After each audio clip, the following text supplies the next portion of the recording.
So Steve's setup is ready for mapping, hopefully in the next week or two.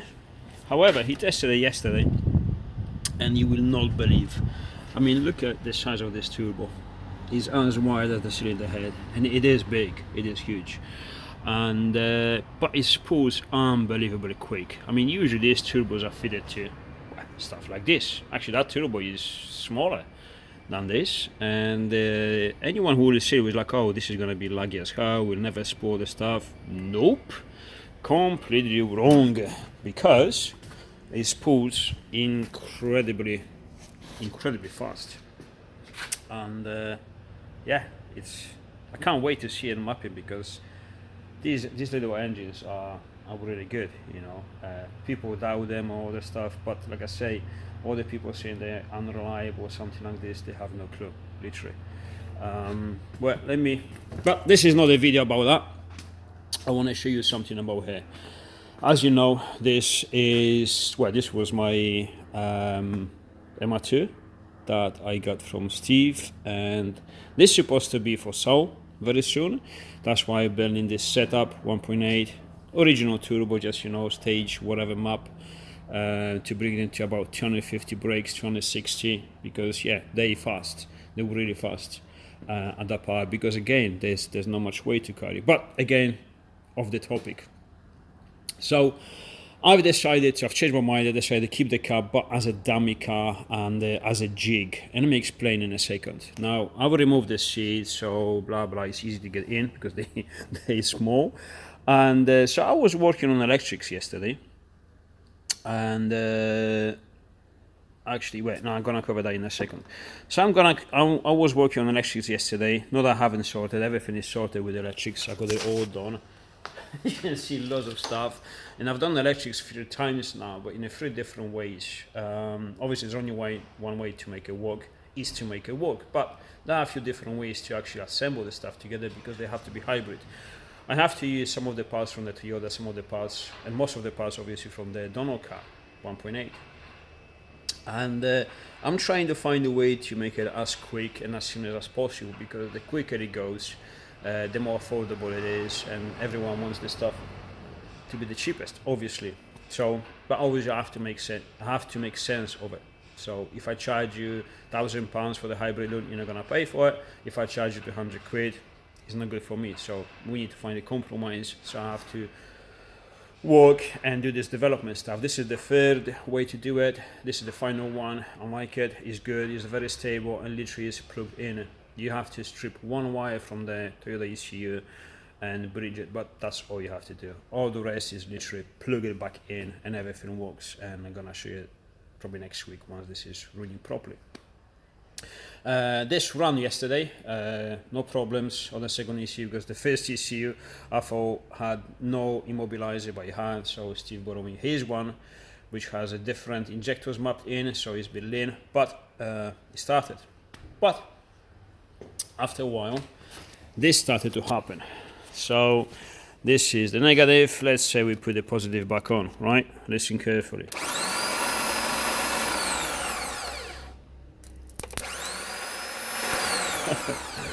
Now hopefully you can hear it. That is the starter motor. Now, as you remember, this is the setup I've showed you on the table.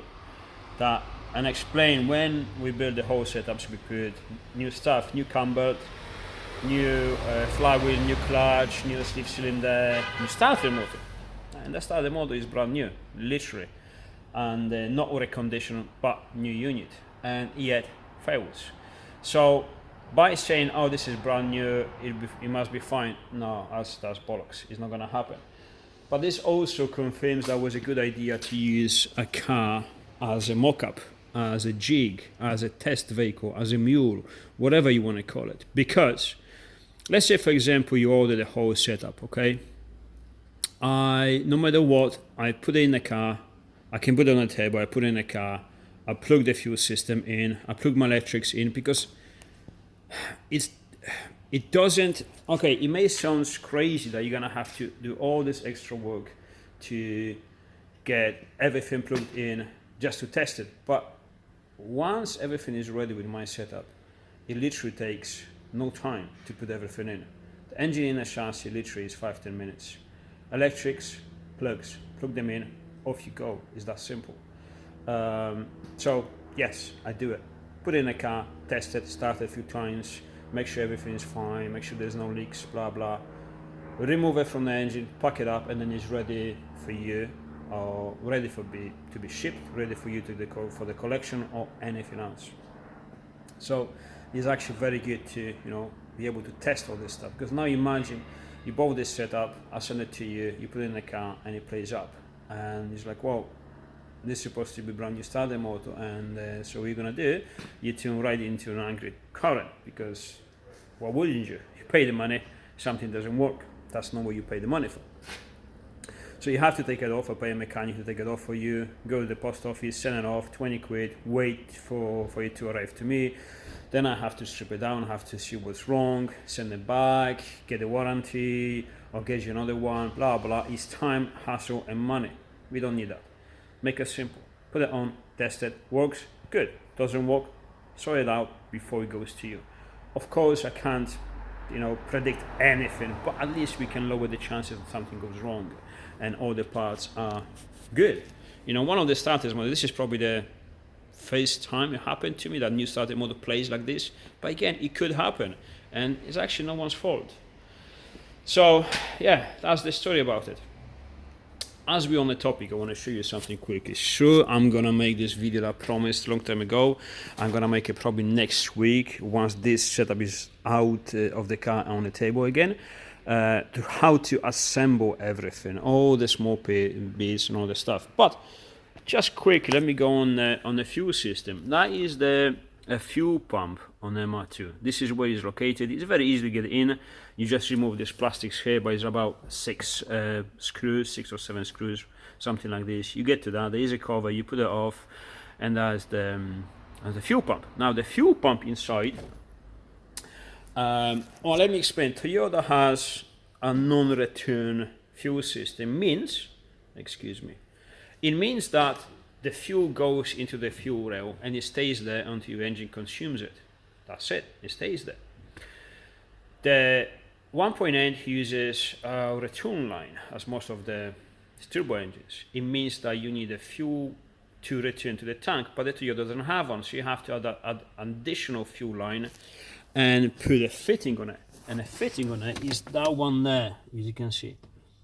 Now, that one, I've seen people doing this, and sometimes people overcomplicate the stuff. They usually buy like a bulkhead fittings, N4, N6, N8, whatever, and it gets expensive because you get 2 or 3 fittings. They're only 15 quid each, but before you know it, you're spending 50, 60 quid on something that really is simple. So the development, what I'm doing now for the last 2 months and all this stuff, is refining all of this stuff. For example, that one, you only need one fitting. Test it, prove it, all works. It's very easy to fit. It sits on its own. It's just genius for the simplicity, and it takes very little space. So the cover of that thing, it fits as it should be. Even the small, that one there, that's like a protection for the fuel lines, for the vent line, obviously that return line as well, and that fits back in, so everything fits as standard, as factory.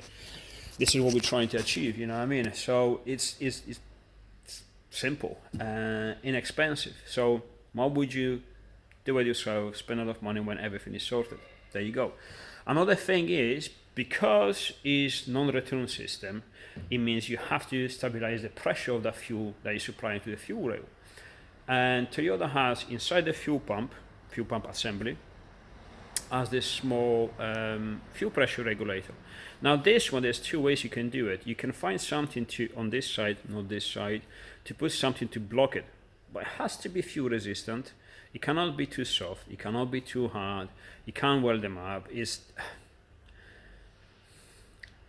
seems simple, but to make it reliable, that you put it on, it doesn't come off, and you stabilize the pressure all the time, it's not easy. Sure, you can do it, but there you go. The second option is me making these out of billet aluminium. I turn on my lathe. It's quite simple. Doesn't take me a long time. I reproduce this without obviously the valve inside. It's all solid. It takes the standard O-ring, so you swap the O-rings back in, remove this, swap the O-rings back in, put it back on. Literally takes 15-20 seconds to do it instead of fucking about. So, and I sell them cheap. So that's another solution. The fuel lines, again, fuel lines, you can do it yourself, no problems. I can show you how to. I have no problems whatsoever. When I'm gonna show all this stuff, of course I know there are gonna be people using that, obviously, that information to do it themselves. You're more than welcome. Honestly, I don't care. It's fine, you know. But at the end of the day, when you see how much this parts cost, it's like, hold on. By the time I get my stuff, by the time I get my measurements and all the stuff, and fuck about, it's really not worth it. You know what I mean? So again, it's your choice. If you want to use the information to do it yourself, you're more than welcome. If you want to use these parts, more than welcome. Whatever, you know, it's fine by me. But yeah, just trying to make it everything very simple and seamless, even if you do it yourself, because not everyone is going to bring the car to us. Not everyone has the chance to bring the car to us to make it build. And to be honest, sometimes it's very actually, you have quite a lot of satisfaction by assemble it for yourself. But by making all these small changes, these small fittings and all that stuff, make everything easy, is actually no stress. Is a pleasure to put it together, you know. So I think that's good direction to go for. So yeah, electric is actually the last thing. I'm still working on it because there are a couple of things that I need to sort out. But yes, they're gonna be available very soon. All the rest is available now already. You can, you know, message me or tell me exactly what you want, or take the list or whatever, the whole setup, with the engine, without the engine, you assemble it, we assemble it, you bring the car over, whatever you desire. Like I say again, different people. Actually now I'm speaking with another customer who bought my engine once, and he's got the engine to be built, and he choose a different turbo, different exhaust manifold. Actually, that was very similar to the exhaust manifold Steve is using, used to use in that car. We're getting too many amateurs in that car. He had and this customer is using the HY35 Holset turbo. Now, because we have that turbo, because we have the exhaust manifold, I can put it in the dummy engine, put it in a car, and build the rest of the exhaust for him. Now he wants a 3-inch stainless with a catalytic converter with a silencer, no problem. Custom made, but have the production line.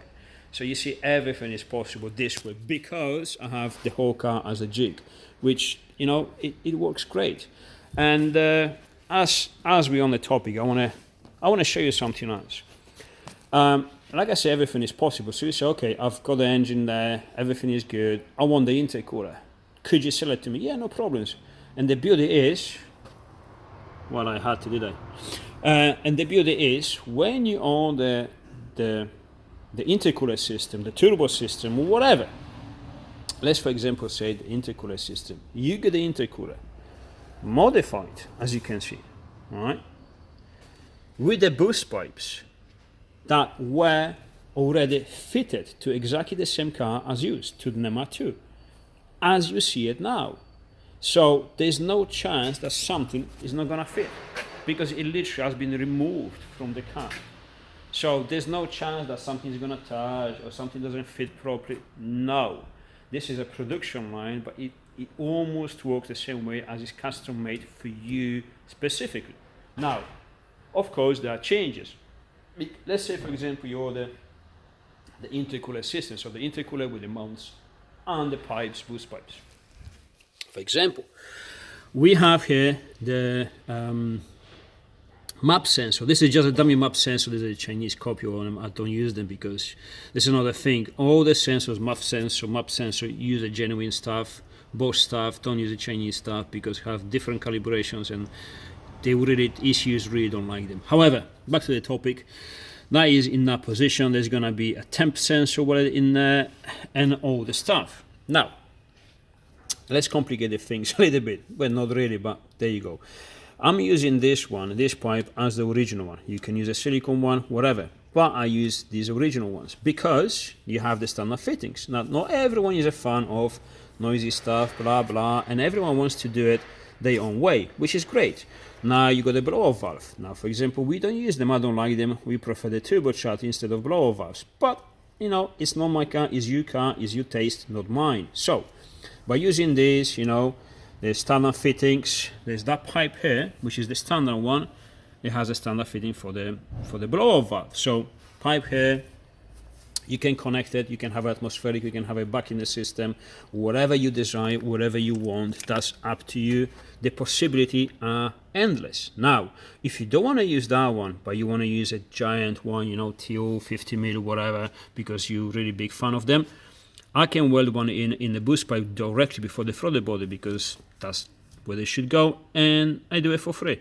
Because really, it doesn't take me much to do a big hole there, and weld your flange on, but obviously you have to send the flange to me to be welded on. But again, that's another chance, that's another possibility, and again, is including the price, because why not? What else? Same for the exhaust. Now, example, this exhaust is a mock-up one. This is a dummy one, this is a template. Let's go this way. This one, once built, as you can see here, it goes off, goes back on a shelf, and I'm gonna build another one that stays in the car. Then I'm gonna build another one as a mock-up for that one. That's 225 brakes. Well, yes, they change because turbo setup it changes. But again, like this customer we have now, for example, ask for that exhaust money for that turbo, and I'm gonna build that exhaust for him. You know, so again, this is a production line, but it's kind of the same as custom-made stuff, but other production line. So whatever you desire, you put it on. You say, okay, I want an HX52. I want a GT35, whatever turbo you want, whatever setup you want, and we put it on. But there's a catch, and that's not up to me. You have to use my engine modes. Why? Not because I want to sell it. You can do whatever you want. But if you want me to build your stuff for your car, for that engine position, that has to be exactly identical to what engine position I have in my car that works as a jig. Because if you put the engine in a different position with your own engine modes, that will be different. I mean, there's no chance in this world that you have exactly the same stuff, exactly the same height, exactly the same angle of the engine, exactly the same center. It's going to be different no matter what.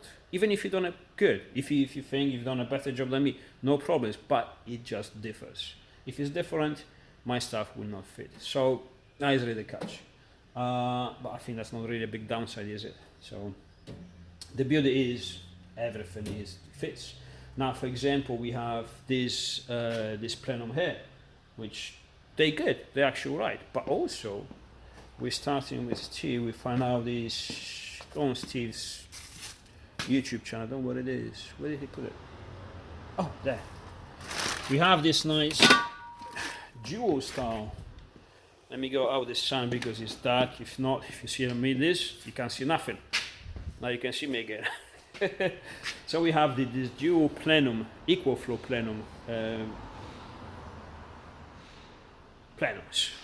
They don't fit this chassis. They won't fit. You can't just buy them and fit them. But we modify them, and they have a little bit of restriction, as turns out.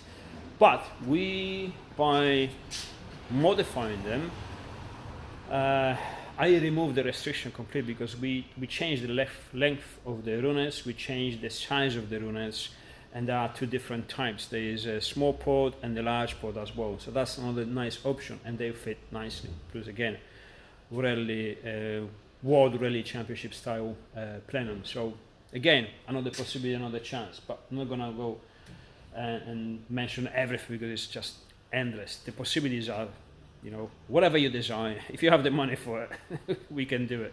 No problems. Simple as that. So yeah, now I have to jack it up, remove the starter motor, clean it, put it back on, and keep working on the wiring room. And so next week, not this week, because I need another 2 days to sort out this wiring room, because I need a template to actually send it to people because everyone's asking for. But yeah, next week this is gonna be finished. Well, it's already finished. Just have to work on my own stuff, you know, blah blah, some more development, and then put it back on the table. I'm gonna do that video about how to assemble everything, how to assemble my engine mounts, how to assemble the linkage for the gear shifter, because that's not that's not completely bolt on, because he uses kind of couple of Toyota bits, and those bits, they have to be modified. You have to cut off one flange, you have to weld my flange on. It's very simple, it's very intuitive, you can't get it wrong, anyone can do it, you know, for you, the first garage, whatever, but that couple of things, they have to do it. And then you have to set the linkage up to make your shifter working properly, because they work really nice, but you have to do it properly. So instead of you working out, I'm gonna explain everything. So there you go. I think that's it for today. Yeah, I just wanted to say about the starter mode, and went off the topic massively. So I hope you enjoyed it anyway, and I see you next week, I guess. Oh, and this one is out finally out of the ramp, because she was living on the ramp there, and yeah, just temp gauge on it, fan on the radiator, glue the window, the front window in, bolt the back window in, because the back window is actually bolted. These are the fittings, there's the clamps here. Put everything down, and we should be able to test it, maybe Saturday, Sunday, I don't know, we'll see. Test it, rolling burner or something like this. Alright, I'll see you next week.